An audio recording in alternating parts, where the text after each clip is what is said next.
বাজারে চন্দা কে গমদাতার তেহি দস্তেরা কে পরাগন্দাতার। বাজারে চাউলের কেজি 5 টাকা, আলু 2 টাকা, মুসুরির ডাল 10 টাকা, তেলের লিটার 10 টাকা, চিনি 5 টাকা। খুব নিম্নমানের নিচু মানের দাম না, খুব সহজ কিনা, খুব সহজ। কিন্তু আপনার পকেটে টাকা নাই 1 টাকাও, তাহলে ওই 5 টাকার চাউল আপনার কাছে 500 টাকা। খুদাবন্দে রুজি বাহাক মুস্তাগিল, পরাগন্দা রুজি পরাগন্দা দিন। পকেটে যদি টাকা থাকে তাহলে নামাজের মধ্যে সুরকিরাতের মধ্যে একাগ্রতা আসে খুব। একেবারে এ পকেটে 500 টাকার নোট 1 বান্ডিল, এ পকেটে 1000 টাকার নোট 1 বান্ডিল, এ পকেটে 50 টাকার নোট 1 বান্ডিল, 100 টাকার নোট 1 বান্ডিল, 200 টাকার নোট 1 বান্ডিল। বাজার করব, কত করব। নামাজে দাঁড়াইছি একাগ্রতার সাথে, আর আল্লাহকে হাজির নাজির জানি। পকেটে টাকা নাই, চাইরে নাও, পিছন দিয়ে মাইয়েটা এসে বস্তা নিয়ে বারবার সিগনাল দিচ্ছে, আব্বা তাড়াতাড়ি নামাজ শেষ করো। তাও হিসাব আইছে, মা হিসাব আইছে, ছোট বাবা আইছে, বড় বাবা আইছে, দুধ ভাই আইছে, সাথে 12-13 জন নিয়ে আইছে। বাজার করতে হবে। বাপে এই সিগনাল শুনে সুরকিরা সব ভুলিয়ে গেছে। শেষমেশ কোনো মতে আত্মায়াতুতে যে বইছে, আত্মায়াতুতে বসার পরে সে আত্মায়াতুর ফাইনালে যাতে পারতেছে না, তা খালি আর একদিক চলে যায়। আত্মায়াতুলিল্লাহি রাব্বিল আলামিন আর রহমানির রহিম মালিকি ইয়াউমিদ্দিন। গয়রিল মাগদুবি যে মনে পড়ে যে আত্মায়াতুর মধ্যে তো গয়রিল নাই, আবার গুলাই চলে আসে। পকেটে টাকা নাই তা কি হবে, নামাজ খালি দিচ্ছে দিচ্ছে দিচ্ছে। এই জন্যই বলা হয় খুদাওয়ান্দে রোজি বাহাক মুস্তাকিল। আজ থেকে 1200 বছর আগের মানুষ সুফিয়ান সাউরি রহমতুল্লাহ আলাইহি, বুজুর্গ যারা আগে চলে গেছে তারা বড়রা চলে গেছে। কথা বলেন, আহমদ শফি সাহেব চলে গেছে, আর সেকেন্ড আহমদ শফি সাহেব পয়দা হয় না। ফজলুল করিম চরমনায় পেশা হুজুর রহমতুল্লাহ আলাইহি চলে গেছেন, তিনার ছেলেরা অত যোগ্য না। হজরতের ভিতরে যে মারেফাত ছিল সেই যোগ্যতা হজরতের ছেলেদের মধ্যে আসে নাই। আবার ফজলুল করিমের আগে ওনার আব্বাজি ছিলেন ইসহাক রহমতুল্লাহ আলাইহি, সাহেবে মারেফাত। বসলেই মানুষের অবস্থার দিক থেকে সাহেবে কাশফ, মানুষের হালাত টের পাইতেন। এই মানুষটা চলে গেছে, সেই স্থান শূন্য স্থান পূর্ণ হয়নি। এমন করে যাইতে যাইতে সাহাবায়ে কিরাম চলে গেছে, পরবর্তীতে যারা আসছে তাদের স্থান দখল করতে পারে নাই। আজ থেকে 1200 বছরের আগের বুজুর্গ পীর মাশায়েখ আর এই জামানার পীর মাশায়েখদের ভিতরে আকাশ পাতালের পার্থক্য। সেই কালের বুজুর্গ সুফিয়ান সাউরি রহমতুল্লাহ আলাইহি বহুত বড় শাইখুল হাদিস, বহুত বড় মুহাদ্দিস, বহুত বড় বুজুর্গ। ওই বুজুর্গ সেই আমলে 1200 বছর, মানে সাহাবায়ে কিরামদের থেকে মাত্র 250 বছর পরে, ওই সময় বলতেছিলেন কানাল মালু ফিমা মাজা ইকরাহু ওয়াল মালু আল ইয়াউমা তুরসুল ঈমান। এক সময় চলে গেছে যেই সময় মালকে মানুষে ঘৃণা করত, মালকে অপছন্দ করত। জুতার উপরে টাকা পড়ে রইছে, ঘৃণাতে সেই জুতা পরতো না, যে জুতার মধ্যে দুনিয়া ঢুকছে, আমি দুনিয়াদার জুতার মধ্যে পা ঢুকাবো না, এত ঘৃণা করত। যদি টাকা ফেলানো থাকতো পায়ের কাছে, জুতা দিয়ে পা দিয়ে টাকারে সরাই দিয়ে জুতা পরতেন। এরকম ছিল মানুষের দুনিয়ার প্রতি ঘৃণা। এক সময় ছিল, সে সময়টাকে উনি বলেন সাহাবায়ে কিরামদের জামানা, তাবেঈনদের জামানা, তাবেঈনদের জামানা, আইম্মায়ে ফুকাহাদের জামানা, আবু হানিফ, শাফিঈ, আহমদ, মালিক, এনাদের জামানা, বুখারী, মুসলিম, তিরমিজিদের জামানা। এবার উনি বলেন আল মালু আল ইয়াউমা তুরসুল ঈমান। বর্তমানে মাল হলো ঈমানের ঢাল, মাল ঈমানের বেড়া, ক্যাডান্স, কারিতাস, বিআর, ডিবি, স্বনির্ভর জাগরণী চক্র, আশা, প্রশিকা, গ্রামীণ ব্যাংক, এই এনজিও গুলো দেশে দেশে আছে না নাই? আপনাদের এলাকায় তো নাই। কোনো একটা বাড়ি নাই যে সেই বাড়ি 2-1 জন সমিতির সদস্য নাই। যতগুলো এনজিও, সব এনজিও সুদের উপরে প্রতিষ্ঠিত। মুসলমানের দোয়া আল্লাহর কাছে কবুল না হওয়ার কারণ হলো যেগুলো, তার মধ্যে একটা হলো মানুষের রুজি হালাল নাই, ইনকামের মধ্যে হারাম ঢুকছে, সুদের টাকা ঢুকছে, ঘুষের টাকা ঢুকছে, চুরা টাকা ঢুকছে, ডাকাতি করা টাকা ঢুকছে, বিড়ি বেচা টাকা, সিগারেট বেচা টাকা, ইয়াবা বেচা টাকা, গাঁজা বেচা টাকা, ফেন্সিডিল বেচা টাকা, হিরোইন বেচা টাকা, আছে না নাই? যারা এই আকাম করে তারা মনে মনে বসছে হুজুর শুনলো কি, হুজুর জানে কি, কোহে তুলে গাই দিল। আছে এর মধ্যে, আছে না নাই? বাছাই করবো না আল্লাহ, যেহেতু চুপ করে আছে কাজে আমরাও ধরবো না। তবে যাদের রুজির মধ্যে হারামের অংশ আছে, ওই লোকটা কাবা ঘরের উপরে ছাদের পর বৈশাখ যদি মোনাজাত করে, ওই লোকটার মোনাজাত আসমানে ওঠে না। সবে কদরে দোয়া করলে দোয়া কবুল হয় না, সবে মেরাজে দোয়া করলে দোয়া কবুল হয় না, সারা রমজানে একটা দিনও তার দোয়া কবুল হয় না, সবে বরাতে কানলেও দোয়া কবুল হবে না, কারণ তার রুজির মধ্যে হারাম। খাইছে হালাল, পোশাক সব হালাল আছে, কিন্তু এক জোড়া জুতা কিনতে যাইয়া, এক জোড়া মোজা কিনতে যে মোজাটা পায়ে আছে, ওই মোজা কিনতে যাইয়া দাম দর ঠিক করছে 25 টাকা, লাস্টে 5 টাকা না দিয়া আগামী হাটে দেবো 5 টাকা, ওই 5 টাকার কোনোদিন দেয় নাই, আর দিয়ার ওই নিয়ত নাই। ওই মোজা পরে নামাজ পড়তেছো, তোমার নামাজ তো কবুল হবে না। খুঁজে দেখেন আছে না নাই?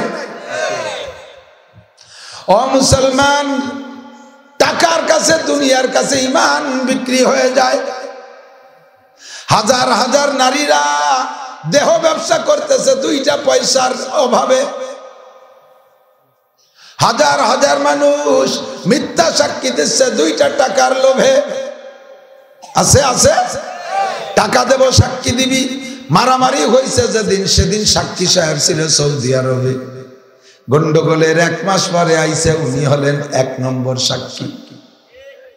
টাকা দেব 20,000, সাক্ষী দিবি সুন্দর করে, বাচনভঙ্গি ভালো, যাই সুন্দর করে কোর্টে দাঁড়াইয়া আমি যাহা বলিব সত্য বলিব, পবিত্র আদালতে দাঁড়িয়ে মিথ্যে কথা বলবো না। আমার আব্বাও মিথ্যে কথা বলেন, আমাকে গোষ্ঠীতে সে স্বভাবই নাই। আমার সামনে ঘটনা ঘটেছে, আমি দেখলাম। জামাল কামালের মাথায় রামদাউদে কোপ দিল। সে সময় উনি ছিল সৌদি আরব।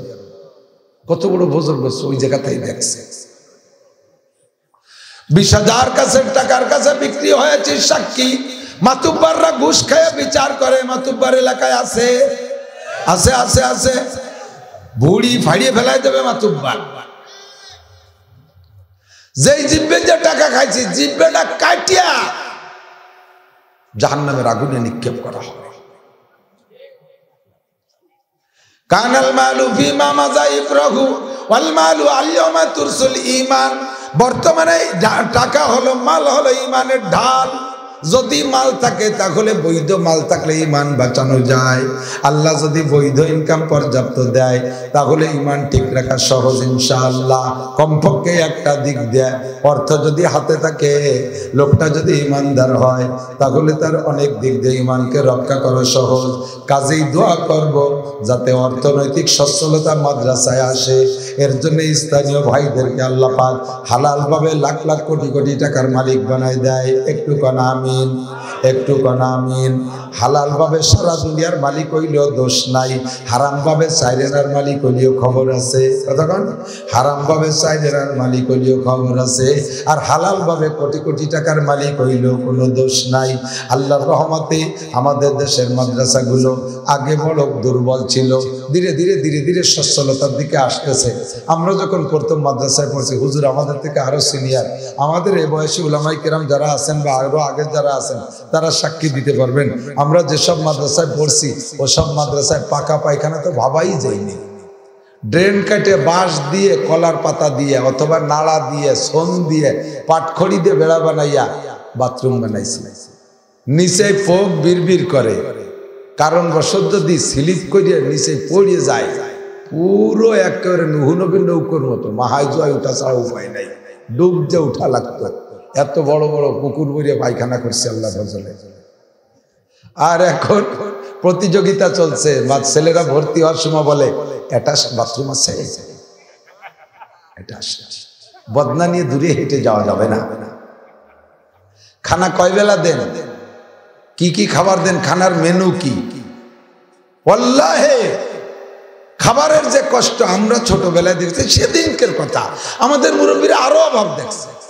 বাংলাদেশ স্বাধীনের পরে তো আমরা মাদ্রাসায় ভর্তি হয়েছি, পড়ছি। আজ থেকে 40 বছর আগে ভর্তি হয়েছি মাদ্রাসায়, 40-42 বছর আগে। এই 42-43 বছর আগে যা দেখছি, 2 ওয়াক্ত ছিল বোর্ডিংয়ের খানা। সকালবেলা 2টা রুটি, বিকেল বেলা 1.25 পোয়া চালির ভাত, 300 টাকা হইত। 300 টাকা চালির ভাত, ঠিক না হুজুর? ডাউল ছিল এমন সুন্দর, উপরের পাত্তা দিয়ে অজু বানানো যাবে, তার মধ্যে কোনো মশলা লাগবে না, ডিসকালার হতো না উপরের পাত্তা। মাঝেরটা নিয়ে একটু ইখতিলাফ ছিল, হবে কি হবে না। আর নিচে কাঁসাই দিয়ে নামলে দুটি একটা ডাইল পাওয়া যেত, ওলঙে ডাইল উঠতো না। ওলং ওলং ওলং ছিলেন তো, নারকেলের আশা দেখি মানে ওলং বানায় না, এতে একই ভাষা। এই ছিল তরকারি, তাই খাইতাম, উস্তাদের মাইর খাইতাম, তারপরও মাদ্রাসা ছেড়ে যাইতাম না। আর ইদানিং একটা ছেলেকে একটা পিটেন দিলে ও যাইয়া গ্রাম ধরে ডেকে নিয়ে আসে, আমার হুজুর মারছে, আর গ্রামের লোকে যাইতে চলে আসে, হুজুরের হলকম টেনে ছিঁড়ে ফেলে দেয়। এ রাজাকার গেল কোন জায়গায়, এ জঙ্গি গেল কোন জায়গায়, এ জঙ্গি কারখানা করছে, ছেলেদের মারি ধরে সাপ করতেছে। যারা ছেলেদের পক্ষে এইভাবে আছে উস্তাদের পর আক্রমণ করবেন, ভালো করে ওয়ারেন্টি 100% ওয়ারেন্টি দিয়ে দিলাম, ওই ছেলেটা মানুষ হবে না। ছেলেটার পায়ে আপনি কুড়াল মারছেন।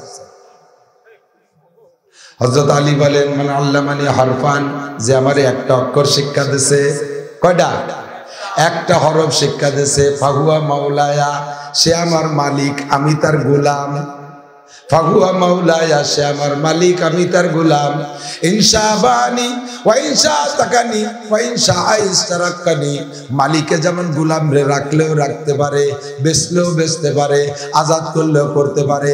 আমারে আমার উস্তাদ একটা হরফ শিক্ষা দিয়েছে, উস্তাদ আমার ইচ্ছা করলে বাড়ির কাজের লোক বানায় রাখতে পারে, মনে চাইলে অন্য জায়গা বেচে দিতে পারে, মনে চাইলে আমাকে আজাদ করে দিতে পারে, যাও বাবা আর এক জায়গা তুমি খেদমত করো। উস্তাদের কাছে ছাত্র এমন ভাবে আত্মসমর্পণ করে থাকতে হবে, নিজেকে নিজে মিটাই দিতে হবে। খেসের আলম জুড়ে সাজো জারে জান তা তোরা বিরু কুনাদাজে ইশতেহার। আমি মাওলানা নাসির, আল্লাহ আমাকে পর্যন্ত নিয়ে আসছে, আমার বডি কোয়ালিটি সুন্দর না, স্বাস্থ্য চেহারা মোটেই ভালো না, আমার পোশাক আশাকের ডক নাই, সাথে একখান গামছা নিয়ে ঘুরি, মাঝে মাঝে লুঙ্গি ভরে স্টেজে উঠি, আমার গায়ে আবা নাই কাবা নাই, কারণ কোনো ডক শখের দাঁড়ামি দাঁড়ি না, 3-4টে মোবাইল নিয়ে আসি না, ল্যাপটপ নিয়ে আসি না, গ্রাম্য বাংলায় কথা বলি, একেবারে গোপালী বাংলার একটা আমি ছাড়ি না। সারাটা বাংলাদেশে আল্লাহ পাক আমাকে পৌঁছে দিয়েছেন এর দুইটা মাধ্যম। 1 নম্বরে আমার আব্বা আমার পরাণ ভরা দোয়া, 1 নম্বরে আমার আব্বা আমার দোয়া, 2 নম্বরে আমার একদিনের লাঠির বাড়ি এর মাধ্যম। গহরডাঙ্গা মাদ্রাসায় পড়ি, হুজুর গহরডাঙ্গা পড়ছেন না? হুজুরের উস্তাদ আমার উস্তাদ হযরত মাওলানা শফিউল্লাহ রহমাতুল্লাহ আলাইহি চৌমুহনী হুজুর, বুখারী শরীফ পড়ান, তিরমিজি আউয়াল পড়ান, তারপর তহাবি শরীফ পড়ান, 2-3টে হাদিসের কিতাব হুজুরের কাছে পড়েছি। রাতের বেলা বুখারী শরীফ পড়ায়, এ ছাত্ররা মনে রাখ, शिकायत कुनदार के उस्तादेरा गिरफ्तारे बाशाद बाला चारेरा एके याकेल मशवरा मुशवाद देगर तंगे रूजी व दुनिया शवाद सुहमा के सक्ष शख्सा शब्द मीरत जवा जहारम बे ईमान रवा दस जहा। উস্তাদের নামে যদি নালিশ করিস আর উস্তাদের সাথে বেয়াদবি করিস, উস্তাদের নামে শিকায়ত করিস, তাহলে 4টে বিপদে পড়ে যাবি, 4টে বিপদে পড়ে যাবি। 1 নম্বরে যা পড়বি মনে থাকবে না, 2 নম্বরে রুজির অভাব কাটবে না।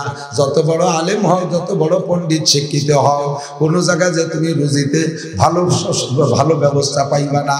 3 নম্বরে হায়াত খাটো হয়ে যাবে, অল্প বয়সে যেখানে সেখানে পড়ে যাবা। 4 নম্বরে মরণের সময় তোমার কলেমা নসিব হবে না। এমন 4টে মহা বিপদের সম্মুখীন হবা। উস্তাদের কাছে তুমি মাথা নত করে চলবা, বেয়াদবি করলে বিপদে পড়ে যাবা। আমরা তখন গহরডাঙ্গা দাওরা ক্লাসে পড়ি, আমি ক্লাসে ফার্স্ট বয়, 101 জন ছাত্রের মধ্যে আমি ফার্স্ট। প্রথম পরীক্ষায় পুরো বোর্ডের ভিতরে 1 নম্বর হয়েছি। আমি সবেমাত্র গহরডাঙ্গা যাইয়া প্রথম এই দাওরাই আমি পড়িয়ে আগে পড়ি নেই। অল্প কয়েকদিনের ভিতরে আল্লাহর রহমতে উস্তাদ ছাত্রদের কাছে পরিচিতি পেয়েছি, ভালো একটা স্নেহ উস্তাদের কাছে পাই, ছাত্রদের কাছে সম্মান পাই। ইতিমধ্যে বছরের মাঝখানের দিক 4-5 মাস হয়ে গেলে হযরত মাওলানা আলী হুসাইন শাহ হুজুর রহমাতুল্লাহ আলাইহির নাম তো উলামায়ে কেরাম জানেন।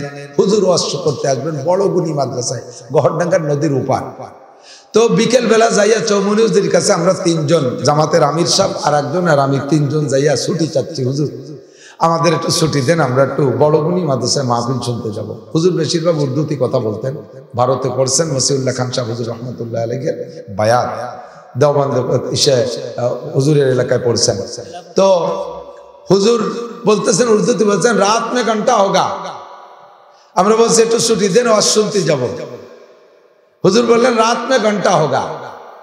আমরা বুঝছি কি যে রাত্রে ঘন্টা হবে, তোমরা গেলি যাও, না গেলি না যাও, তাতে আমাকে তো যাওয়ার দরকার, তাই আমরা যাওয়ার সাইডটা বেছে নিছি। তার মানে গেলি যাও, রাত্রে কিন্তু ঘন্টা হবে। আমাকে কপাল খারাপ, আমরা ওয়াজ শুনতে চলে গেছি। রাতের বেলা যখন হুজুর ক্লাসে আসছে, আমি বসতাম হুজুরের ডাইন পাশে।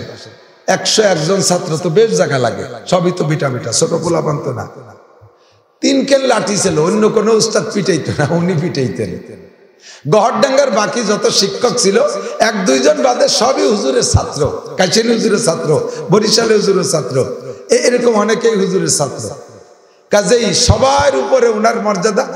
লাঠি একখান ছিল 8 হাত লম্বা, কুঞ্চি দিয়ে বানানো, আর একখান 5 হাত, আর আমারে বাড়ির জন্য একখান ছিল 2 হাত। আমি দাঁড়ে দাঁড়ে ডান পাশে বসতাম।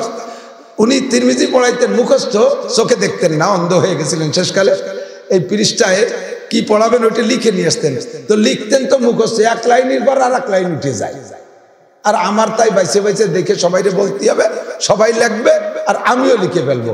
ওই বলতে যে যদি 1 লাইনের পর আর 1 লাইন উঠে গেলে অক্ষর জড়াই যায় না, তখন ভুল হয়ে যায়, সাথে সাথে বাড়ি। আমার এই পাশ তো বেবোধ হয়ে গেছে বাড়ি কাটি। হাসি মুখে বাড়ি খুব বরণ করে নিতাম, মজা লাগতো হুজুরের বাড়ি, যে মুরব্বী উস্তাদ বুড়ো মানুষ বাড়ি আসছে, এর একটা ফলাফল আমি পাবোই পাবো। তো রাতের বেলা ক্লাসে, বুখারীর ক্লাসের সিস্টেম হলো, দাওরার ক্লাসে, মৌলানার ক্লাসের সিস্টেমে ছাত্ররা হাদিস পড়ে, রিডিং পড়ে যায়, উস্তাদরা তর্জমাও বলেন না। যে হাদিসটায় ব্যাখ্যা আছে ওই হাদিসটার জায়গায় দাঁড় করে দেয়, ঠেরো, উর্দুতে বলতেন ঠেরো, দাঁড়ায় যাও, থামো। এরপর ওখানে তাকরীর করতেন, আলোচনা করতেন, আর রিডিং পড়তে, যে ভালো পড়তে পারে তারাই পড়তো। তা আমি বুখারীর ইবারত, তিরমিজির ইবারত আমি পড়তাম হুজুরের কাছে বসে। আজকে আমি নাই, ওই জায়গায় একজন বসে, সে পড়তে গেছে, পড়তে যেই পড়তাম হাদিসে বাজিয়ে গেছে।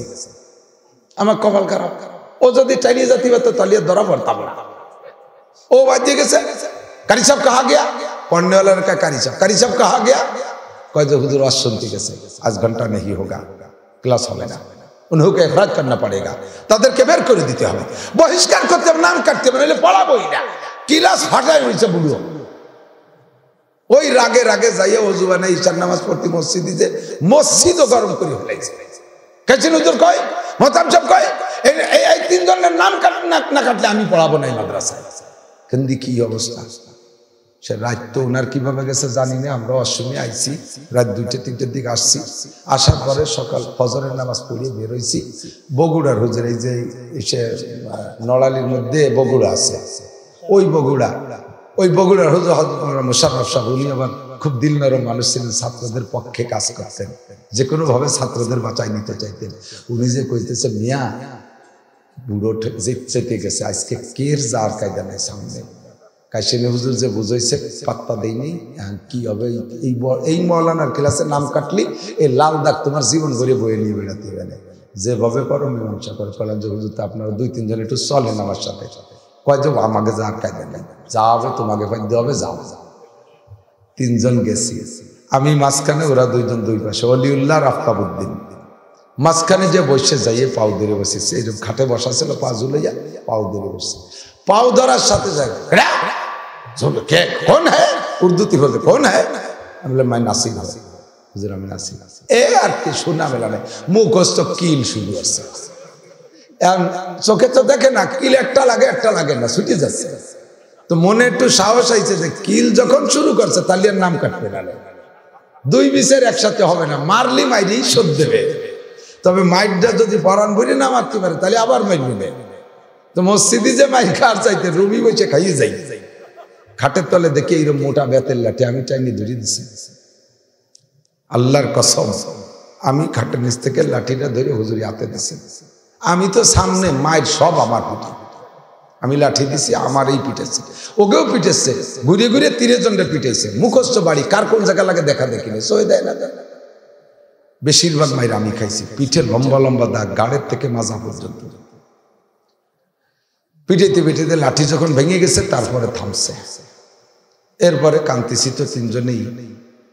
এর পরের বছর হলো আমি, মানে আর 6 মাস পরে আমি মুহাদ্দিস হব, এর মধ্যে মাইর খাচ্ছি। ছোটবেলায় না, বিটা হয়ে গেছি সে সময়। তিনজন কাঁদতেছি, মায়ের বেশি হয়ে গেছে, হুজুরও মারিটারে খাটের পাশে শুয়ে কাঁদতেছে, রুমে আরো ছাত্ররা ছিল, সবাই কাঁদতেছে। মায়ের শুনে চতুর্দিক দিয়ে লোক চলে আসছে, সবাই কাঁদতেছে।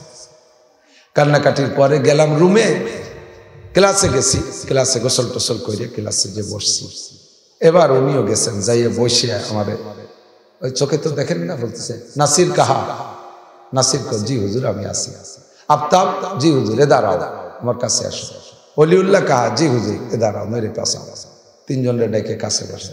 প্রথমে আমার হাত দিয়েছে মাথায়, মাথায় হাত দিয়েছে। আমি মনে করছি যে একটু আদর করে দেবে, হাত দিতে দিতে আমার পিঠের মধ্যে হাত দিয়েছে, দিতে দিতে গা বাইয়ে পট করে আমার পা যখন হাতে বেঁধে গেছে, দুই দিয়ে ধরে বসে। আল্লাহ আকবার, কোন তো কেমন লাগে। কয় তোমাদেরকে সকালবেলা মায়ের বেশি হয়ে গেছে, অন্যায় যা করেছো তার চেয়ে মায়ের বেশি দিয়ে ফেলাইছি, তো তুমি আমাদেরকে, তোমরা তিনজন আমাকে মাফ করে দাও। এই কান্না শুরু হয়ে গেছে, মাফ করে দিতে হবে। হুজুর কাঁদতেছি সবাই, আর হুজুরের ওই অবস্থাতে একটা ভিন্ন পরিস্থিতি, সবাই কাঁদতেছে। হুজুর কি করে, কোনো মতো সুযোগ পারতেছি না, মাফ না করে দিলে ছাড়বো না, বলো মাফ করে দিছে, বলাই ছাড়ছে, জি হুজুর মাফ করে দিছে। হুজুর বললেন তুম আজ হিলে মুঝসে ইন্তেকাম, बरोज़े क़यामत रखे ये काम, खुदा पास मुझको अदालत न हो, बरोज़े क़यामत खजालत न हो। প্রতিশোধ জানি আর দুনিয়া থেকে নিয়ে নাও, কিয়ামতের জন্য বাকি রেখো না। কিয়ামতের ময়দানে তোমাদেরকে যদি তোমরা আজকে ক্ষমা না করো, এই পিটানগুলো সব আল্লাহ পাক তোমাদের হাতে ব্যাগ দিয়ে আমাকে নামায় দেবে, পিটাই শোধ নাও। ও বাবা, সেদিনের মায়ের সহ্য করতে পারবো না, তোমার আজ হিলে মুঝসে ইন্তেকাম, তুমি আজকেই আমার থেকে প্রতিশোধ নিয়ে নাও। বারোজে কিয়ামত না রাখে ইয়ে কাম, কিয়ামতের দিনের জন্য কাজ বাকি রেখো না। আমরা এখানে ক্ষমা করে আলোচনা হয়ে যাওয়ার পরে মুখ দিয়ে স্বীকার করাই এনেছে। মসজিদের ভিতরে 1400 ছাত্র, গহরডাঙ্গায় তখন 1400 ছাত্র, প্রায় 80 জনের মতো শিক্ষক স্টাফ, মোহতান চৌকাশি হুজুর সব মুহাদ্দিসিন আছে। ওর মধ্যে দাঁড়াইয়া হুজুর বলতেছেন, সকালবেলা ওদের তিনজনরে আমি মেরেছিলাম, অন্যের চাইতে বেশি পিটাইছি, আমি ওদের কাছে পা ধরে মাপ চেয়ে নিছি, ওরা আমারে মাফ করে দিয়েছে। আপনারা সবাই সাক্ষী থাকবেন, কিয়ামতের জন্য আল্লাহ আমাকে ধরতে না পারে, আপনারা একটু সাক্ষী দিয়েন। ওরা আমার সামনে আছে, ওরাও স্বীকার করবে, আমাদেরকে তো স্বীকার করাইছে, হ্যাঁ আমরা মাফ করে দিছি। এই হলো আমাদের মুরব্বীদের স্বভাব। এরপরে পরে 2-3 দিন পরে আমি তো তখনও অতটা পরিচিত না, শুধুমাত্র লেখাপড়ায় ভালো, তাই এতটুকু পরিচিতি। মাদ্রাসার মসজিদের ইমামতি করে 5 ওয়াক্তে 5 হুজুর। একদিন আসরের নামাজে এক হুজুর নাই, ছাত্ররা ঠেলে আমার দেশে তুমি সামনে যাও, আমি নামাজ পড়াইছি। আবার মাগরিবের ওক্তে যিনি ইমাম উনিও নাই, আবার আমার দেশে কয় তুমি নামাজ পড়াও। সেই ওক্ত পড়ানোর পরে ঈশার সময় গেছি, সে সময় হাফেজ সাহেব হুজুর নামাজ পড়ায়, হাফেজ সাহেব হুজুরও মসজিদে নাই, আবারও আমার দেশে ঈশা পড়াইছি। ঈশার নামাজের পরে চৌমুন হুজুর বলতেছেন, এখন থেকে তোমার পরীক্ষা পর্যন্ত, রমজান পর্যন্ত তুমি এই 3 ওয়াক্তের ইমাম, মসজিদের 3 ওয়াক্ত ইমামতি করবা, 3 ওয়াক্ত নামাজ পড়াইবা। এবার আমি 3 ওয়াক্তের ইমাম হয়ে গেছি। পরের দিন ঘন্টায় যাইয়া বরিশালে হুজুর বলতেছে, মিয়া গতকালকে যে লাঠির মাইর খাইছো, ওই মাটির বরকত বুঝছো, এখন চৌমনি হুজুর তোমার মুসল্লি, তুমি তার ইমাম। মারির বরকত পাইছো? আমি মারির বরকত শুধু ইমামতি করে পাই নাই, আমি মারির বরকত আজকে ময়দানেও পাইছি। কেসরা রঞ্জুরে সাজো সারেজা তাতুরা বিরু কুনাদাজে। আমি যদি কিয়ামতে আমার গোটা জিন্দেগির আমলও দিয়ে দেই, আমার উস্তাদের ঋণ শোধ হবে না। আমার আব্বা আমারে জন্ম দিয়ে ছেড়ে দিয়েছে, আব্বা আমারে লেখাপড়া করাই নাই। আজকে আমি ময়দানে লক্ষ লক্ষ মানুষের সামনে কথা বলি, আমার বয়ানে হাজার হাজার যুবক দাঁড়িয়ে রাখছে, আমার বয়ানে হাজার হাজার যুবক অন্যায় থেকে ফিরে আসছে। আল্লাহর রহমতে এই স্থানে আল্লাহ আমাকে নিয়ে আসে। আমার উস্তাদরা আমার পিছনে মেহনত রেখেছেন, আজীবন উস্তাদের কাছে ফরমাবরদার ছিলাম, বেয়াদবি কোনোদিন করি নাই। ও আমার ছাত্ররা, প্রাণ প্রিয় ছাত্ররা, উস্তাদের মায়ের খেয়ে কোনোদিন বাড়ি যে বলবা না। আমি ওর পরের বছরই তারাইল ফকরুল মাদ্রাসার শিক্ষক। 5 থেকে 7 বছর ছাত্রদের সামনে আমি গেঞ্জি খুলে গোসল করতাম না, আমার ওই পিঠের লম্বা লম্বা দাগগুলো ছিল। যতদিন দাগ না মিটছে অতদিন পর্যন্ত আমি গেঞ্জি খুলে ছাত্র শিক্ষকদের সামনে গোসল করতাম না। এমন মারছে হুজুরে, আর মার খাইছি। কাজেই ছাত্র যারা থাকবা তারা এরকম বিনয়ী থাকবা। উস্তাদদের আবার পরামর্শ এরকম আমার উস্তাদ তো মুরব্বী, ওনার ফাংশনটা ভিন্ন, কিন্তু ইদানিং কালে মাঝে মাঝে দেখি ছাত্রদেরকে এমন পিটায়, বেকায়দা জায়গা পিটান দিয়া অনেক ছাত্র মারা পর্যন্ত যায়। এরকম গোমাইন মারাও ভালো না, এটা আপনি মারবেন না। রাতের বেলা ছাত্ররা ঘুম থেকে সজাগ করার পদ্ধতি, ছাত্রদেরকে কি করে, ডেস্কের উপরে লাঠি দিয়ে ঠাস ঠাস করে বাড়ি মারে। ঘুমন্ত ছেলে, ছোটদের ঘুম, মানুষ যখন ঘুম যায় তখন মানুষ কিন্তু মারা যায়, ঘুম গেলে মারা যায়। কারণ ঘুমের দোয়া কি কন্ত, আল্লাহুম্মা বিসমিকা আমুতু ওয়া আহয়া, এর মানে কি জানেন, আল্লাহ তোমার নামে মরিতেছি, তুমি বাঁচাই দিও। সকালবেলা ঘুম থেকে উঠে কি বলেন, আলহামদুলিল্লাহিল্লাযী আহয়ানা বাদা মা আমাতানা ওয়া ইলাইহিন নুশুর। সকল প্রশংসা ওই আল্লাহর, যে আল্লাহ আমাকে মরণের পরে জীবিত করে দিয়েছে। আহয়ানা বাদা মা আমাতানা, 6 ঘন্টা আমাকে মেরে রাখছিলেন, আবার আমারে জীবিত করে দিয়েছেন। যেই আল্লাহ 6 ঘন্টা মেরে রাখার পরে আবার জীবিত করে দিতে পারছেন। ওয়া ইলাইহিন নুশুর, আমার স্থায়ী মরণের পরে আবার কিয়ামতে ওই আল্লাহ উঠাইতে পারবে কি পারবে না?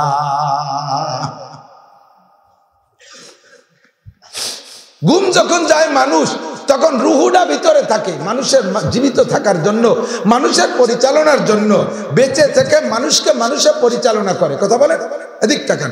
আমি এই জীবিত আছি বিদায় পায়ের দুটো তালু কতটুক বলে, সামান্য না? এরকম একটা মানুষ, আমার গায়ে তো ওজন কম, 2 মণ 2.5 মণ 3 মণ ওজনের মানুষ আছে না, তাকে দাঁড়ায় থাকার জন্য পা কিন্তু ওই টুকি। এই যে পায়ের উপরে এত ওজনের একটা মানুষ দাঁড়ায় থাকে, মানুষটা মারা গেলে কি ভাবে দাঁড়ায় রাখলে থাকে?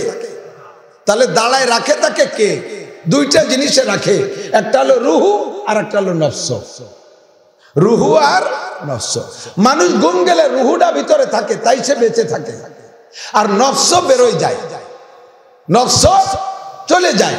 কোথায় যায়? কেডা আমেরিকা যায়, কেডা জাপান যায়, কেডা রাশিয়া যায়, কেডা চীন যায়, মক্কা যায়, মদিনা যায়, যে সব জায়গা যাই ওই নফস ঘরে, ওখানে যা দেখে ওখান থেকে ফোকাস করে রুহে, এইটার নামই স্বপ্ন, এইটাই স্বপ্ন। এখন মানুষ হুশ আসার জন্য রুহের সাথে নফস অ্যাডজাস্ট হতে হবে, রুহের সাথে নফস অ্যাডজাস্ট হইতে হবে, তাহলে মানুষ হুশ হয়। সজাগ হইলে দেখবেন অনেক সময় নফস নাই, নফস দূরে রয়েছে, শুধু রুহুতে জিন্দা আছে। এই লোকটারে ঘুমন্ত অবস্থায় যা করবেন ও সজাগ হয়ে তা বলতে পারবে না। ছোট ছোট 4-5 বছরের পোলা পান্ডে মা বাপরা রাত্রে ঘুমের ঘরে উঠে পেশাব করায় না, বাইরে নিয়ে প্যান্ট খুলে ধরছে, ও পেশাব করে দিছে। সকালবেলা ওরে বলছে যে তোরে বাইরে নিয়ে পেশাব করাইছিলাম জানিস, বাইরে গেছি। ওর নফস হইতে পারে নাই, ওর রুহু দিয়ে পেশাব করাইছে, যার কারণে ওই ঘুমের মধ্যে কি হয়ে গেছে তার টের পাই নাই। সেম যেই ছেলেটা ঘুমোই রয়েছে রাতের বেলা, মাদ্রাসায় হোক আর যেখানেই হোক, ওই ছেলেটা রুহু আছে ভিতরে, নফস চলে গেছে বাইরে। ঠাস ঠাস করে বাড়িতে ওর রুহু সজাগ হয়ে গেছে, নফস হয়েছে ওর সাথে সেট হয়ে পারে নাই। তখন দেখবেন সজাগই ও তালকানা হয়ে গেছে, কি করবে টের পায় না, কোন দিক যাচ্ছে বুঝতেছে না, ওর নফস হয়েছে সেট হয়ে যায়। অনেক ছেলে আর নফস সেটই হয় না, পাগল হয়ে যায়, এতে ব্রেন খারাপ হয়ে যায়। সিদ্দিকা আয়েশা রাদিয়াল্লাহু তাআলা আনহা বলেন, হুজুর শেষ রাতে তাহাজ্জুদের জন্য উঠতেন। আহা, আমার নবী, লাকাদ কানা লাকুম ফি রাসূলিল্লাহি উসওয়াতুন হাসানাহ, আমার নবীর মধ্যে আমাদের উত্তম আদর্শ রয়েছে। কথা বলুন ঠিক কি ঠিক না? শোনেন, উত্তম আদর্শ কাকে বলে? আমরা অনেক সময় বাপরাও ছেলেদেরকে বাড়ি উঠানোর সময়, বাড়ির মানুষদেরকে ঘুম থেকে উঠানোর সময় এই সুন্নতটা আমরা জানি না। সিদ্দিকা আয়েশা বলেন, আমি আর হুজুর ছোট্ট ঘরের মধ্যে শোয়া, এত ছোট রুমটা, এত ছোট যে হুজুর যখন তাহাজ্জুদের নামাজ পড়তেন তো অনেক সময় হুজুরের পা আমার পেটের সাথে শোয়া লাগতো, এরকম চাপা জায়গা, অল্প একটু জায়গার ভিতরে। তো হুজুর তাহাজ্জুদের জন্য উঠতেন, আমারে ডাকতেন, বড় মোহাব্বতের সাথে আয়েশাকে হুজুর আইস করেও ডাকতেন, হুজুর আইস করে ডাকতেন, ইয়া আইস, ইয়া আইস, এই করে ডাকতেন।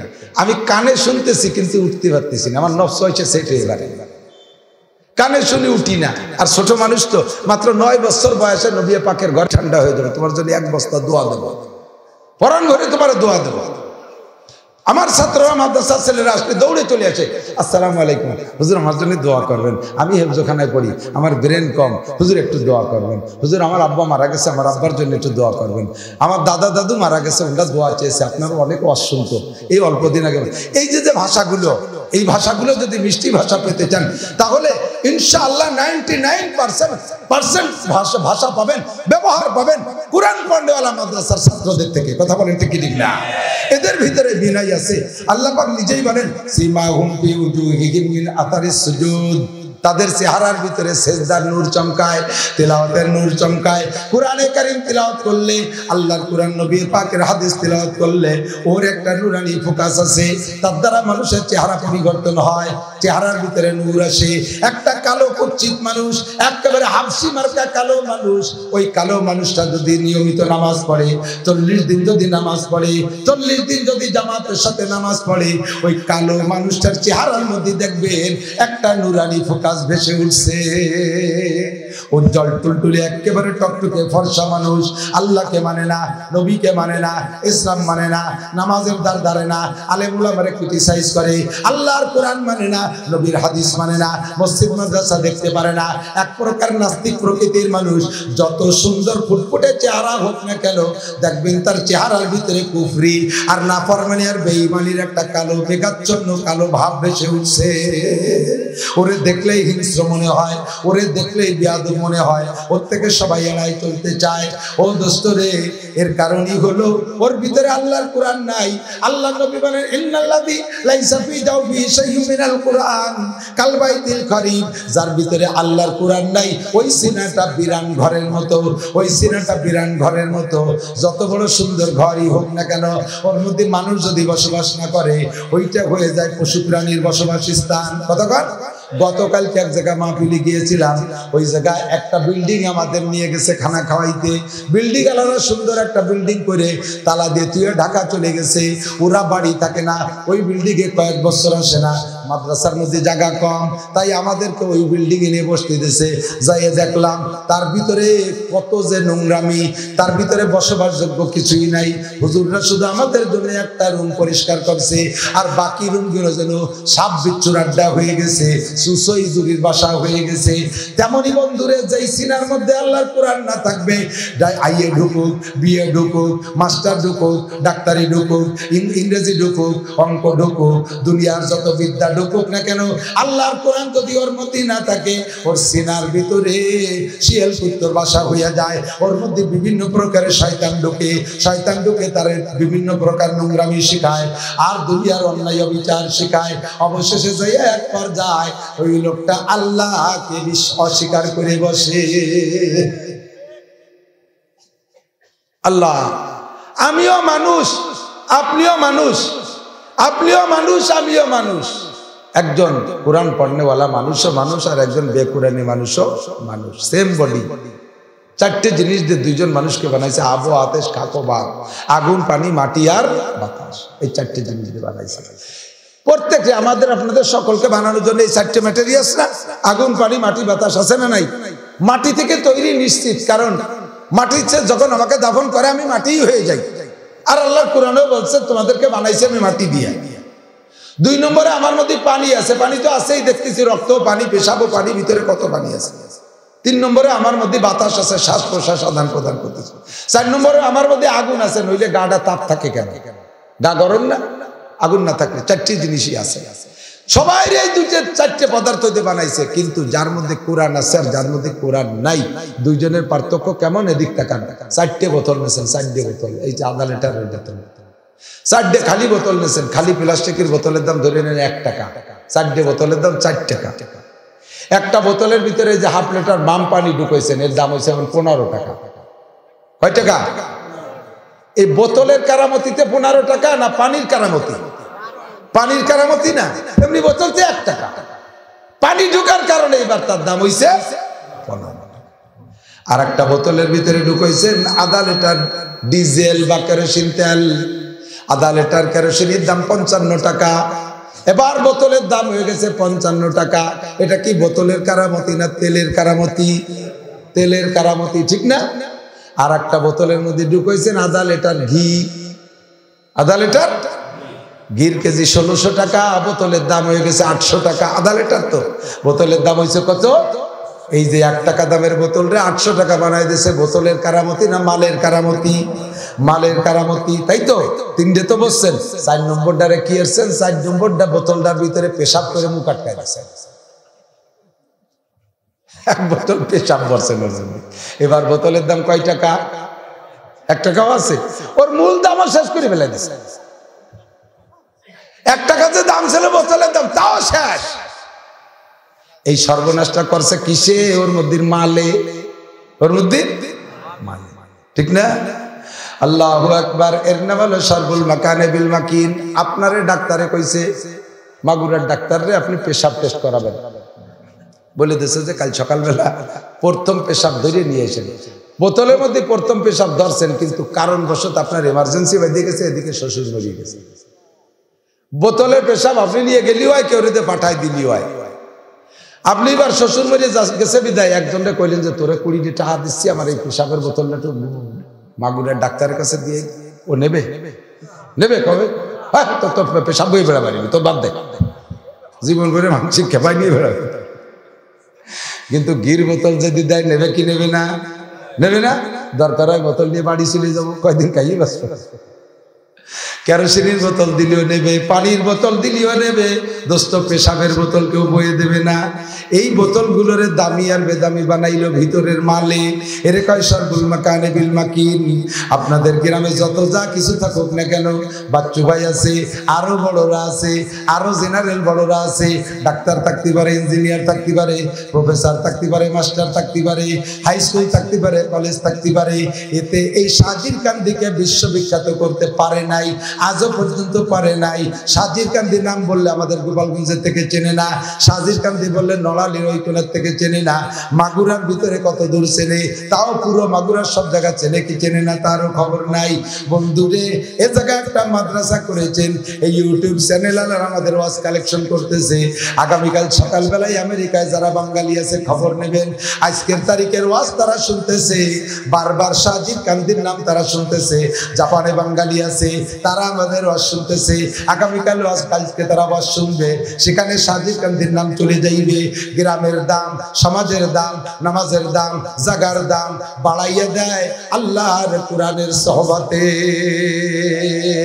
নবী পাক সাল্লাল্লাহু আলাইহি সাল্লাম একটানা 40টা দিন গারে হেরার মধ্যে অবস্থান করেছিলেন ইতিকাফ। তখন তো ইসলাম আসে নাই, তখন তো নবুয়তি পাই নাই, শরীয়ত আসে নাই।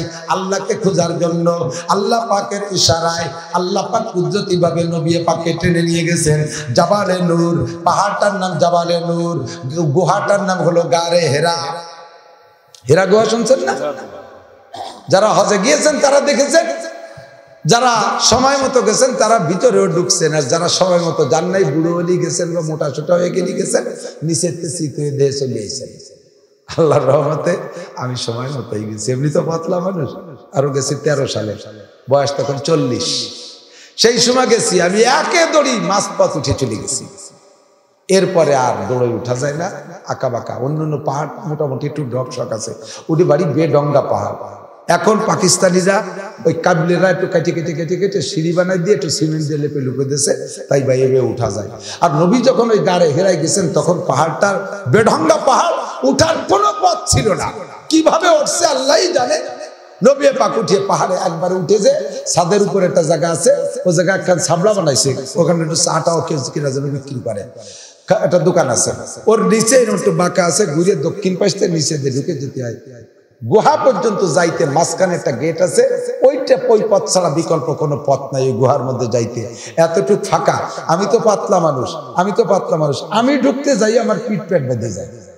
আমি যখন ওর মধ্যে ঢুকবো বলে নিয়ত করি, ফজর মক্কায় পড়ে ভোরবেলায় গেছি যে আমাদের আগে আর কেউ যেতে পারবে না, এমন সবাই গেছে, ইশরাকের নামাজ ভিতরে পড়বো। ভিতরে ঢুকতে গেছি যখন, তখন ওর ভিতরে গেলে আমার ভিতরে কাঁপি শুরু হয়ে গেছে। আল্লাহ, নিচেও পাথর উপরেও পাথর, যে পরিমাণ আকাম করি বাংলাদেশ থেকে আইছি, আল্লাহ যদি এই জাতা কলের মধ্যে পাইছে, এখন যদি ঠাসা দেয় তাহলে তো আর বাইরে যেতে পারবো না। পরান কাঁপতেছে ভয়তে। তারপর আমি চিন্তা করলাম যে আমি তো অবশ্যই গুনাহগার, নিশ্চয়ই আরো বহু গুনাহগাররা এখানে আসছে, একটা গুনাহগার তো এই জায়গা বাঁধিয়ে থাকে নাই, আশা করি অসুবিধা হবে না। ধাক্কা দিয়ে ঢুকে গেছি, ঢুকে যেই দেখি যে 3টে মেয়ে বোরকা পরে ওখানে কান্নাকাটি করতেছে। আমরা গেলে সংকেত দিলে মেয়ে 3টে মোনাজাত সংকেত করে বেরোয় চলে আসছে। বেরোয় টপ করে তো খোলা রাস্তা না যে দৌড়ে চলে আসবে, ওই মোড়গোল অতিক্রম করে আসতে পিছনের দিক তাকাইয়া মেয়ে 3টের আমি দেখলাম না। এরা যে কারা, এই মেয়েরা কারা আল্লাহই ভালো যাবে। ভিতরে ঢুকে যে যখন বসছি ইশরাকের নামাজ পড়িয়ে প্রথম যে ভিতরে বসে মোনাজাতে হাত তুলছি, আমার মনে হচ্ছিল যেন জিব্রাইল আমার কাছে আসবে। ওই জায়গাটা বসলে এরকম একটা ভাবের সৃষ্টি হয়, মনে যেন জিব্রাইল আমার কাছে আসবে। কারণ ওই জায়গায় বসে আমার নবী জিব্রাইলের সাথে সাক্ষাৎ পেয়েছেন একটানা 40 দিন। আর ওই 40 দিন ওখানে বসে থাকার অবস্থায় হযরত খাদিজাতুল কুবরা রাদিয়াল্লাহু তাআলা আনহা মক্কা থেকে পাহাড় টপকায় গেছে, এখন কাটি কুটি সমতল রাস্তা বানাইছে। আর সে সময় ছোট ছোট টিলা পাহাড়, এখন হয়েছে 3 কিলোমিটার, সে সময় ছিল 9 কিলোমিটার। পাহাড় টপকায় সকালবেলা একবার, বিকেলবেলা একবার, প্রতিদিন 2 বার যাইয়া আমার নবী ওই পাহাড়ের উপরে উঠে যে ওখানে খানা খাওয়াই আসতেন। এই সাম্মা মায়ের এই আচরণগুলো মেয়ে দেখছে, দেখেই সেখান থেকে শিক্ষা নেছে। সেই শিক্ষা মদিনায় যাইয়া তার এক আজীব নজির তৈরি করেছে। হযরত আলী রাদিয়াল্লাহু তাআলা আনহু আর হযরত ফাতেমা রাদিয়াল্লাহু তাআলা আনহা মসজিদে নববী থেকে আমার আন্দাজে ওইটা দক্ষিণ দিক, ওইটা এখন একটা মসজিদ ছিল, মসজিদে আলী বলা হয়, ছোট্ট মসজিদ। আলীর বাড়ি ছিল ওখানে, ভাঙা ছিল ছোট ঘর। ওই ঘরের ভিতরে আলী আর ফাতেমা রাত্রে শোয়া। গভীর রাত্রে হযরত আলী রাদিয়াল্লাহু তাআলা আনহু ঘুমের মধ্যে ওই নফস কোন জায়গায় যেন গেছে, স্বপ্নে দেখতেছে। সে স্বপ্নের কায়দায় বলছে, ইয়া ফাতেমা তু জিনি বিল মা, ও ফাতেমা আমার একটু পানি খাও। ফাতেমার কানে আওয়াজটা চলে গেছে, চট করে উঠে যে গ্লাসে করে পানি নিয়ে এসে দেখেছে স্বামী ঘুম তো ঘুম। এখন চিন্তা করলেন কি ডেকে খাওয়াবো পানি, আবার ডাক দিলে ঘুমন্ত মানুষ সারাদিন পরিশ্রম করছে, কষ্ট হবে, এই জন্য উনি আর ডাকলেন না। এবার চিন্তা করলেন যে তাহলে পানি রেখে কি ঘুমিয়ে যাব। ভাবলেন যে যদি পুনরায় পানি চান তাহলে আমার ঘুমের মধ্যে যদি না দিতে পারি আমার স্বামীর কষ্ট হবে। কাজেই পানির গিলাস হাতে করে নিয়ে সেই থেকে ফজর পর্যন্ত দাঁড়ায় রয়েছে। ফাতেমা সাইয়্যিদাতুন নিসাই আহলিল জান্নাহ। ও পর্দার আড়ালের মহিলারা একটু শুনিও ওনারা।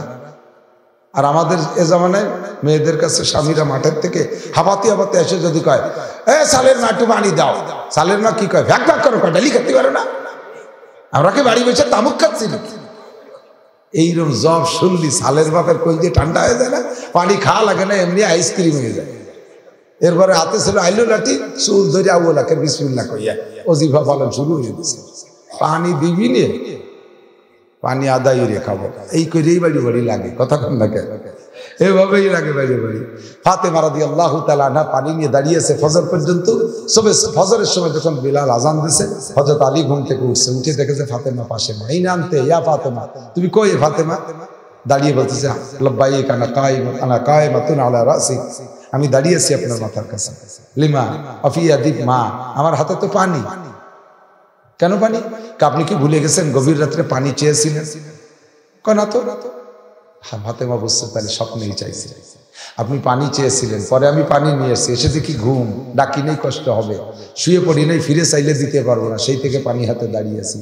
আলী কাঁপতে উঠে ফাতেমারে জড়িয়ে ধরে কপালে দূরে চুমো দিয়ে বলতেছে, ফাতেমা তুমি কি এই কথা তোমার আব্বার কাছে আবার বলবা না নাকি? দিনি যদি বলো তাহলে আমার আর শেষ। তাহলে বলবে না, বিশ্বনবী বলবে যে আলী তুমি আমার মেয়েটাকে এইভাবে ঘুমোতে দেও না, রাতভর এইভাবে কষ্ট দিছো, আমি আর কোনো কথা বলতে পারবো না। আলী, ফাতেমা তুমি বলো, এই কথা জীবনে আব্বার কাছে বলবা না। ফাতেমা বলে, আমি বলেন কি নাকি বলার বিষয় নাকি, এটা আমার দায়িত্ব আমি পালন করছি, তা আবার বলবো কি? কয় না, তারপর আমাকে সাহস দাও, আমারে সাহস দাও। কয় যে ঠিক আছে আমি বলবো না, আপনি নিশ্চিত থাকেন, আপনি যান মসজিদে যান। তো আলী মসজিদে গেছেন, কিন্তু আলীর ভিতরে প্যালপিটেশন করতেছে যে আল্লাহ, ফাতেমার তো কবে না, কিন্তু সাংবাদিকই তো অভাব নেই। যদি সাংবাদিকরা দেখে যাইয়ে নবীরে কইয়ে দেয় তাহলে তো সর্বনাশ। আর আল্লাহর পক্ষ থেকে সাংবাদিক কাম সারিয়েও দিয়েছে আল্লাহ।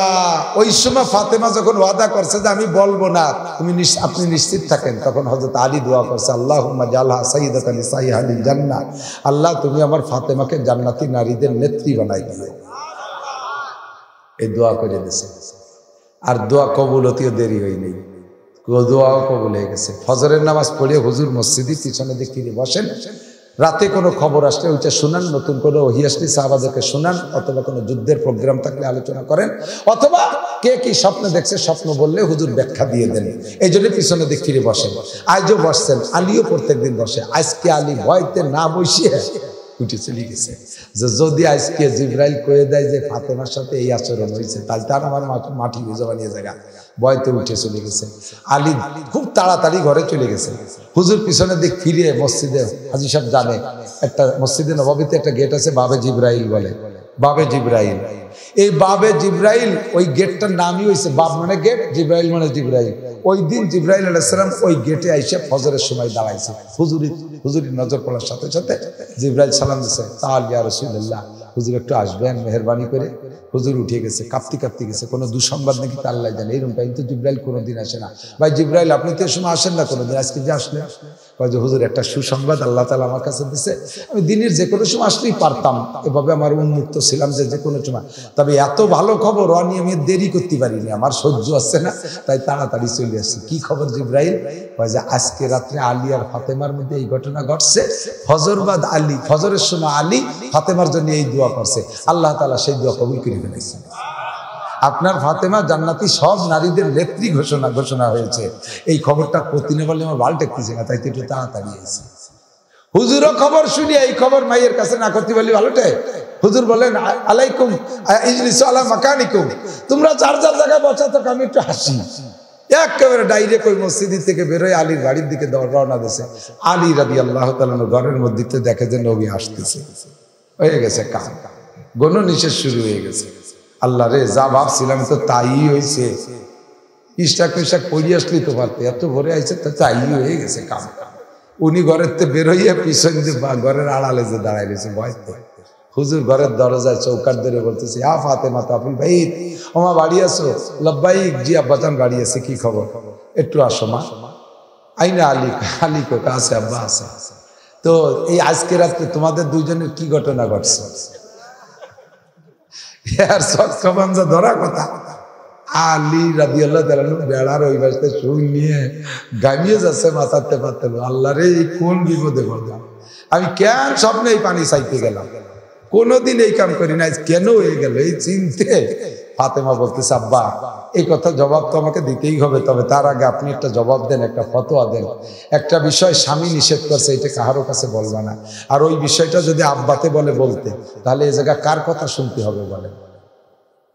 তো হুজুর বললেন যে স্বামী যদি নিষেধ করে স্বামীরটাই শুনতে হবে, আব্বারটা শোনা যাবে না। এ জায়গায় আব্বার চাইতে স্বামীর দাম বেশি। কাজেই তোমাকে এবার তুমি এই ফতোয়ার পর আমল করতে পারো। ফাতেমা বলতেছে, আব্বা তাহলে রাতে যা ঘটছে এটা আমার বলা সম্ভব না, আমি আপনার জামাই, আমার স্বামী আলীর কাছে আমি ওয়াদা করেছি রাতের ঘটনা বলবো না আপনার কাছে, তো কাজেই বলতে পারবো না। ঠিক আছে, বলা লাগবে না।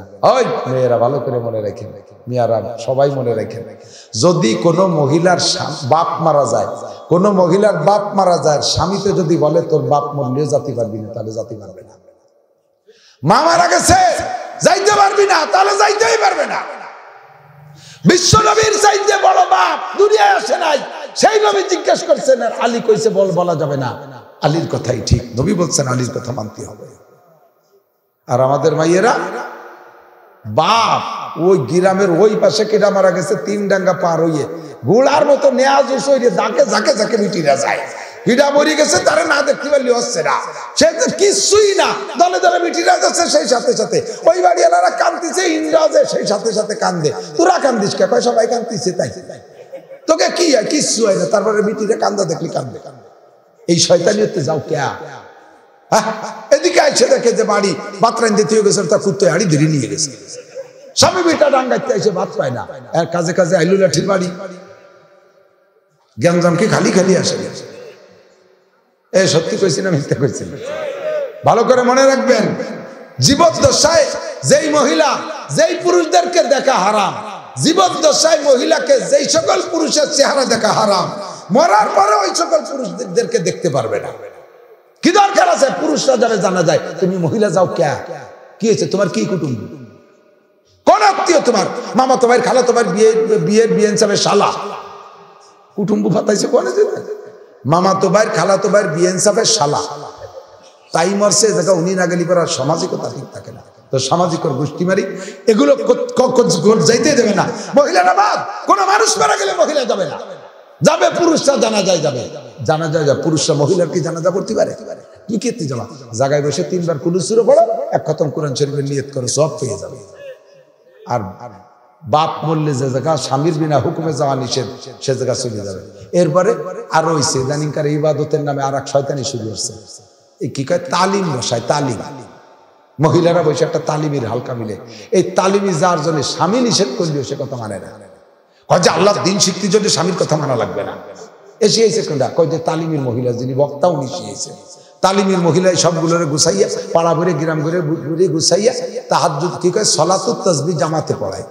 মহিলাদের প্রশিক্ষণের জন্য কোনো নামাজ জামাতের সাথে পড়ে ইমামতি করা জায়েজ নাই, প্রশিক্ষণের জন্য না। মহিলাদের প্রশিক্ষণে জামাতে কেন হবে? এক একটা করে নামাজ শিখিয়ে দেবে। আর যেখানে ফরজ নামাজের প্রশিক্ষণ নাই, সুন্নাত নামাজের প্রশিক্ষণ নাই, সপ্তাহে শুক্রবারে সবগুলোরে গুছাইয়া সালাতুত তাসবিহ পড়ে ভেস্তে পাঠাই দিচ্ছে, সালাতুত তাসবিহ পড়ায় ছাড়িয়ে দিচ্ছে। এরপরে রাস্তা ভরে পান আর সুগরি কালেকশন করতে যায়। বোরকা বোরকা কিচ্ছু নাই, মুখ মাথায় কাপড় নাই, যাই কাছে চার দোকানে, যে পানের দোকানে, নানটু একটু শুন দিদি, ওকে বাড়ি আনতে চলো, শুন নাই। নানটু আঙ্গুলির মাথায় বাঁধাইয়া ওনার আঙ্গুলি বাঁধাই দিয়েছে। আমাকে ছোটবেলায় দোস্ত ফাতাতাম, আঙ্গুলি বাঁধাই, ওনটা দোস্ত ফাতাতি ফাতাতি এসে তালিম করি। এ জায়গা যার জন্য স্বামী নিষেধ করলে সে জায়গা যাবে। একটা ফাজলামি, এমন জোরে বয়ান করে বাইরের পুরুষের শোনে, এমন জোরে মুনাজাত করে বাইরের পুরুষের শোনে, কান্নাকাটি করে, রাস্তার পুরুষরা মুনাজাতে শরীক হয়ে গেছে। চার দোকানে যে গল্প দেয়, বাবা রে বাবা, কিসির নাসির হুজুর আর কিসি হাবিজুর রহমান সিদ্দিকী মুনাজাত করছে, আমাকে জামালের বউ কাইন দিয়ে ভাইসে গেছি, সে জাইলিরা জুলি বেলায় দিয়ে মুনাজাতে শরীক। তোমার মুনাজাতে আল্লাহর কসম একটা হুটো বান্যে কেউ পাও নাই, বরঞ্চ যে কয়জন পুরুষের শুনছে সব কয়জনের সাথে জেনার গুনাহ হয়ে গেছে। মহিলারা জোরে জোরে জোরে তিলাওয়াত করলে যদি পর পুরুষের শোনে, যে কয়জন পুরুষের শুনবে ওই কয়জন পুরুষের সাথে জেনার গুনাহ হবে। তাদের তিলাওয়াতও আসতে হবে, জিকিরও আসতে হবে, মুনাজাতও আসতে হবে, কান্নাকাটি আসতে হবে, বয়ান বক্তৃতা আসতে হবে, যাতে পর পুরুষের না শোনে। ঠিক না? ফাতেমা রাদিয়াল্লাহু তাআলা আনহা এই খবর শোনার, নবী পাক শোনার পরে বললেন যে মা, তুমি আলীকে যে খেদমত করেছো ওর বিনিময়ে আলী কি তোমার পর খুশি ছিল? আব্বা আমার জন্য দোয়া করেছে যে আমাকে আল্লাহ তাআলা জান্নাতি নারীদের নেত্রী বানাই দেবে। কয় সেই দোয়া কবুল হয়ে গেছে, সেই সুখবরটা তোমারে দিতে এসেছি। হযরত ফাতেমা জান্নাতি নারীদের নেত্রী হয়েছে কি বাপের দোয়ায় না স্বামীর দোয়ায়? জোর হলো না, কার দোয়ায়? কার দোয়ায়? স্বামীর দোয়ায়। বাপ অত বড় বাপ, যে বাপের তুলনায় পৃথিবীতে বাপ আসে নাই। বিশ্বনবী মুহাম্মদ রাসূলুল্লাহ বাপের দোয়ায় জান্নাতি নারীদের নেত্রী হয়নি, স্বামীর দোয়ায় হয়েছে। বেটিরা মনে রাখিস, আর বেশি দিন মনে হয় করতে পারবো না, বাপ ভালো না। কেবল আপাতত মানুষটা বান্দর বানানো শুরু করছে। এই খবিসটার বাড়ি কোন জায়গায় তুমি জানি? ডারউইন তো ডারউইন, বাংলাদেশে বই মধ্যে ঢুকতে যে দাতাল বুদ্ধি দেশে, সে দাতালের বাড়ি। 16 কোটি মুসলমান বাংলাদেশে, বিশ্বাস করে 200 কোটি মুসলমানের কলিজায় আঘাত করছে। কথা বলেন ঠিক না? সবাই চাই উপর দিক উঠতে, আর ওরা চাচ্ছে নিচের দিক যাবে। বংশীয় পরিচয় যদি কে খারাপও থাকে, যখন বড় হয়ে যায় তখন কিন্তু সেদিক উচ্চারণ করে না, যে আমার আব্বা কিসেন ব্যস্ত, আমার আব্বা জুতো এসে বেড়াতো, আমার আব্বা জুতোই কালি হতো, এখন আল্লাহ আমার শিল্পপতি বানাইছে, এ স্বীকার করে কেউ? যখন শিল্পপতি হয়ে যায় তখন আমার দাদা বাপও জমিদার ছিল, আমার দাদাও জমিদার ছিল, অথচ কিসেন বেঁচে বেড়াতো, জুতোই কালি উড়ে বেড়াতো, মুসিগিরি উড়ে বেড়াতো, তা সেই পুরন কথা স্মরণ করে না।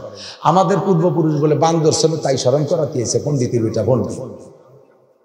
আমাকে পূর্বপুরুষ বান্দর ছিল না, আমাদের পূর্বপুরুষ আদম আলাইহিস সালাম। ঠিক না? যে কইছে ওর পূর্বপুরুষ বান্দর ছিল, ওর বান্দরীয় স্বভাব। বান্দররা চিড়িয়াখানায় যাইয়া বাদাম দিয়ে দেখেন খায় কিভাবে, ডাইনাতে বাদাম কাটা তুই বামার দিয়ে ধরে ধরে খায়, আর ওরাও বামার দিয়ে খায়, চাটা খায় বামার দিয়ে, সিগারেট খায় বামার দিয়ে, বিস্কুট খায়, কেমন হাতে প্যারালাইসিস পঙ্গু হয়ে গেছে, বামার দিয়ে বিস্কুট খায়। এর মধ্যে বলে একটা স্টাইল। বুঝছি যে তুই সত্যি বান্দরের ওলাদ, বান্দরের বংশধর। ঠিক কি ঠিক না? আমরা কোরআন হাদিস থেকে আপনাদেরকে মানবতার শিক্ষা দেই। সবাই আমরা মানুষ, বংশীয়ভাবে মানুষ, পূর্বপুরুষ আমাদের মানুষ, আমাদের প্রথম মানুষ আদম আলাইহিস সালাম সাধারণ মানুষ না, উনি নবী হয়েই দুনিয়ায় আসছেন। ঠিক কি ঠিক না? আমাদের পূর্বপুরুষ নবী, আমাদের পূর্বপুরুষ আল্লাহওয়ালা, আমাদের পূর্বপুরুষ মানুষ। তোর পূর্বপুরুষ বান্দর হতে পারে। জননেত্রী শেখ হাসিনা, মাননীয় প্রধানমন্ত্রী, ওলামায়ে কেরামের এই কথা, ওলামায়ে কেরামের একদল যে ওনাকে বলছে যে নেত্রী, এটা একেবারেই জঘন্য হয়ে গেছে, পাঠ্যপুস্তক থেকে এটা মুছে দিতে হবে। গতকালকে নিউজ পেলাম প্রধানমন্ত্রী মেনে নিয়েছে, হ্যাঁ এগুলো যেগুলো সমালোচনার বিষয়, যেগুলো এরকম মানে খারাপ বিষয়, এগুলো বই থেকে বিলুপ্ত করে দিতে হবে, এই বই রাখা যাবে না। উনি এটা মেনে নিয়েছেন। আল্লাহ তাআলা ওনাকে কবুল করুন, বলেন আমিন। ওনার দ্বারা এরকম বড় বড় আরো খেদমত নেওয়া করার তৌফিক দান করুন, একটু বলবেন না আমিন। আরে যে দলই করেন না রাজনীতিতে, সমকালীন ক্ষমতাসীনরা ভালো কাজ করলে সেটার প্রশংসা করবেন না। আজকে মাগুরার থেকে বেরান, মোহাম্মদপুর ব্রিজ দিয়ে একবারে এই পাশে বলবাড়ির ভিতর দিয়ে কাশিনের ভিতর দিয়ে চলে যাচ্ছেন পদ্মা সেতু, ঢাকা যাতে 3 ঘন্টা লাগে।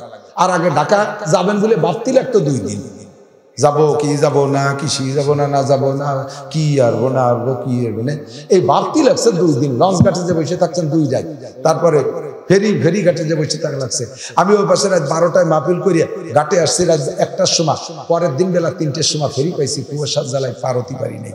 সে কি কষ্ট, ফাঁকা জায়গা, খাদ্য খোরাক নেই, গ্যাসে পেট ভরিয়ে গেছে, মাথা ঘুরতেছে, কাশতে কাশতে জান বার হয়ে যাচ্ছে।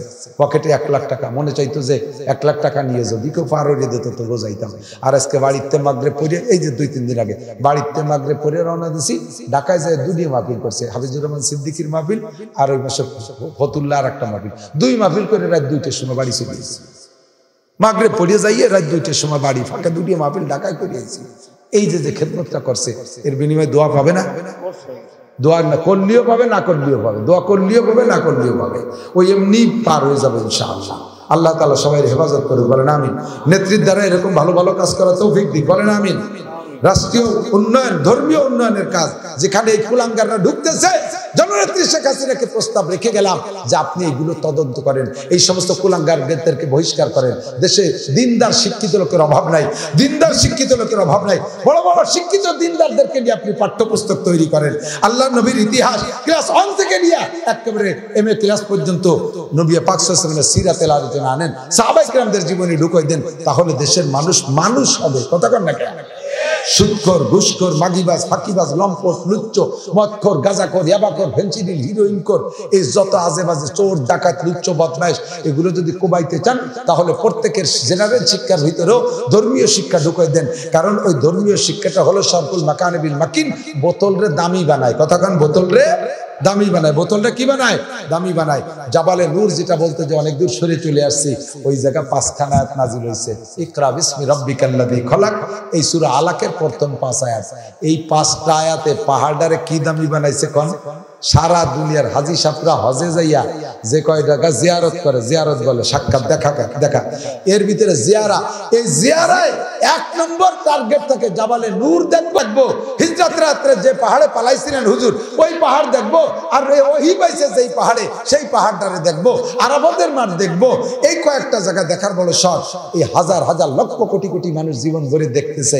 5টা আয়াত নাজিল হয়েছে, এই 5 আয়াতে পাহাড়ে এইরকম দামি বানাই দিছে।